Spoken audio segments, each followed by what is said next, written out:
Hello， 大家好，我是正正。在咱们地球上的大部分动物，包括人类，都拥有四肢，并且我们通常都对有四肢的动物都是非常亲切的，一点都不违和。可能咱们生来的祖先都是同一个物种。然而，当你看到有6条腿、8条腿，甚至更多的话，会不会就觉得非常难受呢？就比如蜈蚣、蜘蛛或者一些别的昆虫动物，就算它们拥有非常小的躯体，还是会给人一种冷不丁的感觉。因为除了手脚本身有着又长又能弯曲的特性，关键是还非常的密集，所以就会让人看了非常的毛骨悚然。然而这些手脚哪天变得又粗又长，达到了泰坦巨兽的程度，而你就在这个世界当中生存，会不会疯掉呢？今天就给大家带来几个手脚不但多，而且体型巨大的泰坦生物。如果让你和它们共存，你还能活多久呢？对怪兽感兴趣的小伙伴，别忘了长按点赞3秒钟。下面就让我们一起来看看这些个让你闻风丧胆的触手巨兽吧。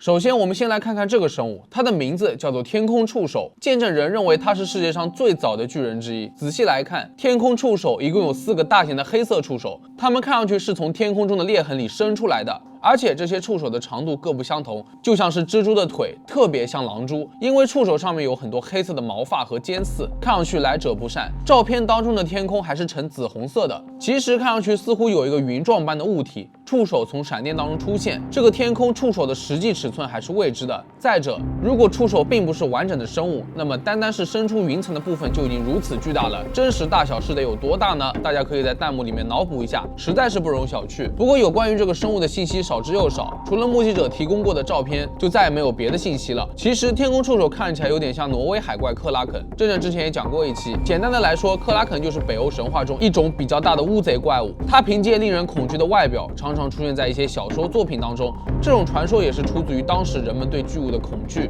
不过这么看来的话，该生物的触手还真的挺像克拉肯的。而至于它的能力，天空触手除了能够造成大规模的破坏，它还能够在任何时候使天空出现裂缝，召唤雷电。它出现的信号就是天空变成了诡异的紫红色，以及可能带来的风暴和大雾，和大部分泰坦出场的方式很相同。然而还有另外一个和天空触手长得非常像的生物，同样也是特雷弗的作品，名字叫做20世纪的男孩。在这里正正要问大家一下，大家有没有看过20世纪的少年这一系列的电影或者漫画呢？特雷弗就是受到此漫画当中的机器人的形象启发而创作的，他的名字叫做天空尖叫者或者20世纪的男孩。如果你仔细去看漫画当中的机器人形象，确实是非常神似的。从照片当中来看，天空尖叫者拥有一个巨大的黑色实体，在天空当中凝视着建筑物，它在黑夜当中若隐若现，着实让人毛骨悚然。看上去天空尖叫者只有一个脑袋，少了脖子以及其他类似于人类身体的部位，而且最让人印象深刻的是，他的脸并没有寻常的面部特征，取而代之的是2个巨大的圆形眼洞和一个三角形的洞。看上去他的表情并不满意，像是在皱着眉头。最主要的是，他的眼睛和嘴巴还散发出一种强烈的白色光芒，就像是在黑暗的门口看到了打开灯的房间。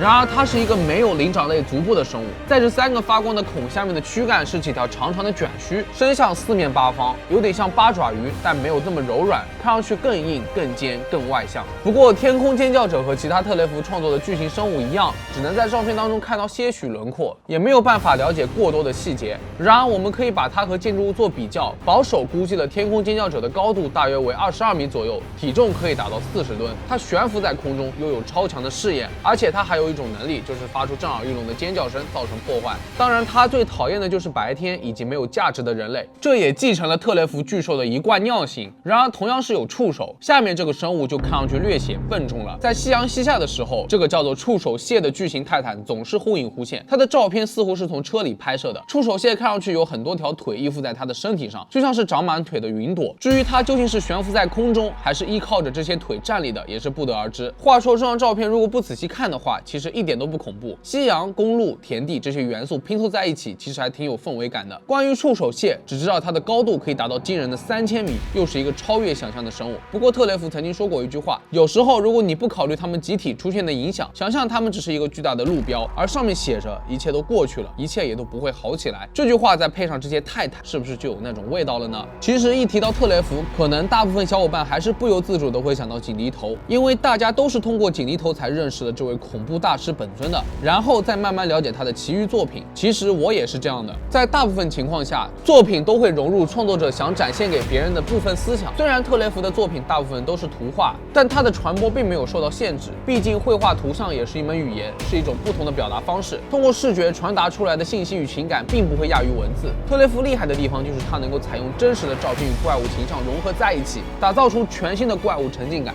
让你有一种身临其境的感觉。不得不说，有些照片还真的会让你看了还想看，越看越上瘾。那么好了，本期视频到这里就结束了。如果你觉得这个视频做得不错的话，也别忘了点赞、收藏、加关注。我是郑郑，那我们下个视频再见吧。